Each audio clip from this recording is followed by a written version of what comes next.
fill the mission, as you can see right here. Now, what you need to do here is you can either beat up these guys, which is possible on easy. You can just beat up these guys and just go to the file server. Or you can go through the bathroom. And this is probably the easiest way. So you break this vent. And by the way, I don't know if you notice here, but the graphics are extremely repeated. If you notice, these are like 32 by 32 textures when there are huge floors. So, like, especially you can see where this guy's walking here. It looks like a kaleidoscope, because what we would do is we would get like a 32 by 32 graphic, and we'd flip it horizontal and vertical to increase the size of it, and it would texture seamlessly. But it gives this kaleidoscope effect, and it looks horrible. But we thought we were being clever with, oh, we can make a 32 by 32 a 64 by 64. It didn't make any sense at all. So here's the vent, and here's this guy here. Now, I punched at the vent here. You're going to notice that the guy will not be able to tell that the vent is missing. Freeze! So what I basically just did is I froze the guy. I'm going to download the files. Now, when you freeze a guy, he's basically stuck like that. In other games like Metal Gear, they will actually, if you're not keeping your attention to them, they will move around. Well, obviously, this is a really old game. It's really basic, so they're just going to stay there forever. I punched the guy out. I took his gun. I'm actually done the mission now. But here's the thing. When you go back to the start, you'll see that they're alerted now. I guess the logic is that they somehow know you stole the files, or that, oh, they're wondering why you're in the bathroom so long, so they're waiting for you. They're not actually alerted, but they're anticipating you. So what you have to do now Freeze! is leave, but there's these guys here. Now, if you actually look at that guy there, he's glitched up because the movement patterns were screwed up in this game. Freeze! I think every time he moves, he goes up like 8 pixels or something. He eventually gets stuck in the wall. So now they're alert, but I don't even need to worry about that because all I have to do is just leave. That bullet curved to hell. So I did it. I beat the mission. Now what I did here is I had a clear code, which I basically ripped off from Metal Gear Solid 2. At the time, there was a Metal Gear Solid 2 demo disc. I think it came with Zone of the Enders. And if you beat it, you get a clear code. And I think the top 100 or top 50 scores would get put in to the full game of Metal Gear Solid 2 as dog takes. Now, my brother actually did really good with the scores. But the problem is that towards the end of this competition, they released Game Shark codes. So what was happening is that even though my brother had a high legitimate score, you could get a very high score by being pretty lazy with the Game Shark codes. And I don't think we had a Game Shark. And I think even if we did, my brother was just too fed up at that point because he already was spending so much time getting the regular score that when the codes came out, he just was pissed off and he didn't do it anymore. So the codes don't do anything. A lot of people actually submitted codes if you consider the fact that there really wasn't a lot of people back in the old Game Maker days. So I actually did have a scoreboard on the website, which you can see here was members.shaw.ca/SteveJobber. Just shows you how old this game is. And now I have these 3 great options. Continue, retry, and exit. Now, I think retry, doesn't make any sense. I think retry, you just retry the mission. But if you press continue, you go back to the title screen. Yeah, I was right. Okay. So this time I'm going to do medium.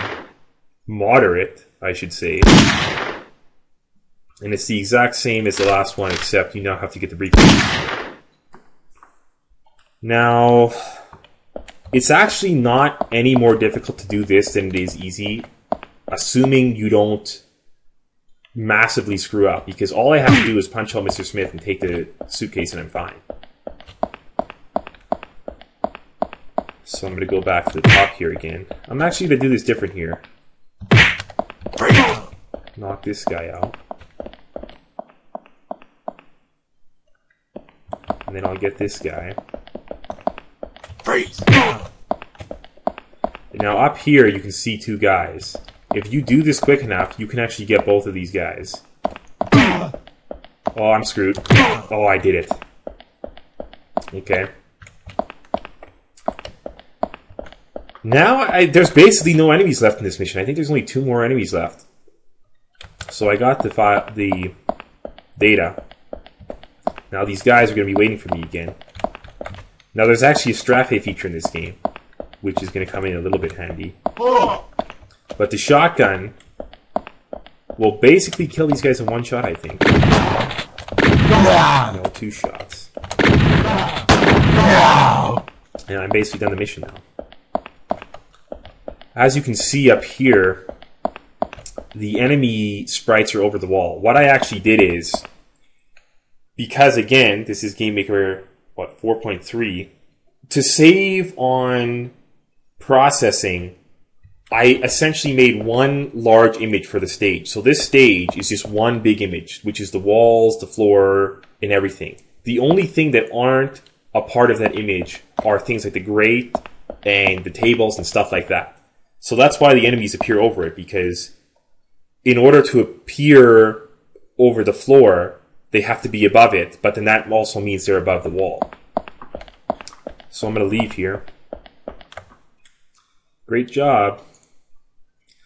Now I'm going to do hard. It's a very loud sound. The exact same, except this time I need to get the confidential document. Now the weird thing is I don't think it's explained anywhere here. It says right here, the confidential folder should be in one of the filing cabinets. Now the thing is even though I do say that, I don't think people are going to immediately think that, because the button, the use button, which is 2, you basically never use. I mean, you can turn on taps and you can flush toilets, but I don't think that most people are going to think, oh, I'm going to click 2 to do something, because in most cases it doesn't do anything. So once again, gotta beat up Mr. Smith. Now, for some reason, I'm not sure why, in the hard version, this grate up here is actually locked. So if I try and punch this, it looks like this vent is too sturdy to knock down. For some reason, I just didn't want people to go that way. I don't know why, but that's what I did. So I'm going to be going this way again. Freeze!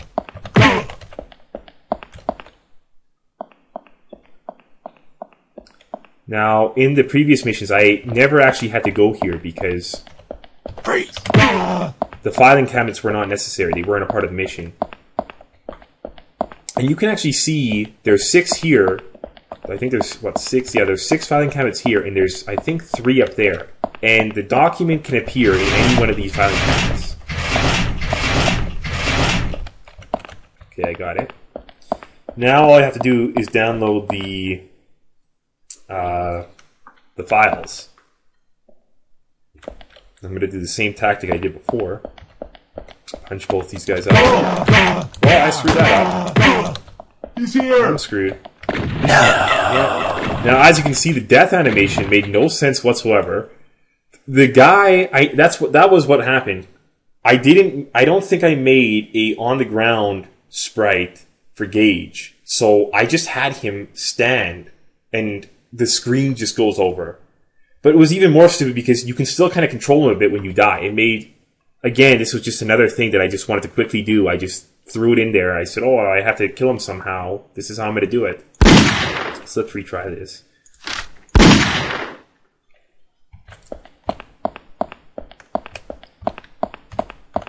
Once I beat this level, I'll show some of the effects of the graphics that I thought were really neat, which now really aren't that neat at all, but at the time I thought they were pretty good. Beat up this guy.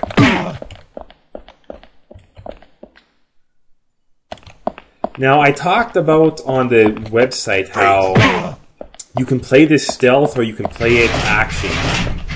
This game probably does lean more towards stealth, but it is possible to do it action. Like, right now...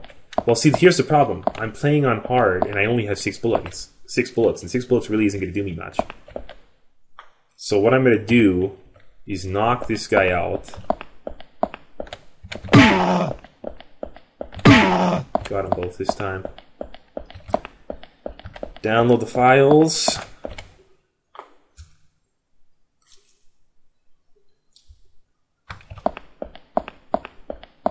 And I have to take out these guys now. Now, I do have the shotgun, which is really good. Let's hit it. No! I basically just took a bullet, because if you do a direct hit with the shotgun, it'll kill the guy. And then, since there's only one enemy left, there's... Oh, I'm screwed. Holy shit. As you can see, the pathfinding is completely mental. The guy's just walking around in circles. Oh god. Holy shit. Okay, they're all dead. Now, the effects I basically have is you can shoot the computers, which they explode. I don't know, I never knew that there was explosives in computers. But this is what a lot of the early games did, so I thought, oh, that'd be cool if the computers explode. I have you can shoot the plants, which it just is an animation, which really isn't that big of a deal. There's nothing really that special about it, but I just thought that was so amazing at the time. Another thing to note is that the enemies actually do have different dying poses. They can go on their back, they can go on their face, and they can even go against the wall. And you notice here, these guys I knocked out, there's no blood, but with these guys there actually is blood. I mean, to me this was amazing. I thought this was insane. That, oh, I have all these features in the game, but it really isn't nothing special. I mean, even look here, the footsteps. When you shoot the guy, he's bleeding. Well, you can see there's the bloody footsteps. So if you go in here, you can shoot the bookshelves. The books fall down. Now, I don't think anyone would do this, because who's going to get a gun and then go in here? It doesn't make any sense. But I just had it. I thought, oh, this is going to be so neat. You can shoot the bookshelves. You can do this and you can do that. There was really no point to it other than just to satisfy myself. So I'm basically done this here. What I'm going to do now is just quickly try hard again. But this time I'm actually going to try and see if I can beat these guys up at the start. See if this is even possible. Actually, here's what I'm going to do. I'm going to take this guy's gun, and I'm going to kill those guys. Freeze! I don't know how he didn't see that. Freeze!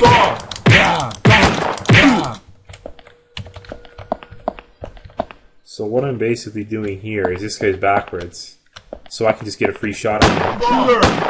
I'm dead. Well, I think that's this game done. Kind of just shows what I was going for in terms of a mission-based game. We had so many plans for this. We had a full version of the game planned with all these missions, the storyline and everything. It's evolved so many times, and we've never finished it. And I hope that one day I can release something in the same vein as this, in terms of a mission kind of based shooter with top-down stuff like that. Something to note quickly before I end this is that this game originally used different graphics. All of the graphics in the game were the same, except for the character sprites. What happened was at the time, we used Kinects a lot. It's something kind of like Lego, but it's sticks instead. And the characters were top-down Kinects characters. When we put the game online, within like 2 days, I think people said the characters looked like robots, which they did. And then someone mentioned that the characters looked like Kinects characters. And at the time, we didn't know anything about copyright and stuff like that. So we just thought, oh, we're going to get sued. Kinects is going to sue us for having graphics in the game that looked like a Kinects character. So we just kicked it out and immediately put in the new graphics, which looked like people. So that's the Infiltrator done. If you have any questions or comments about the game, the series, even stuff about the old Game Maker days, just post in the comments and I'll do my best to answer them.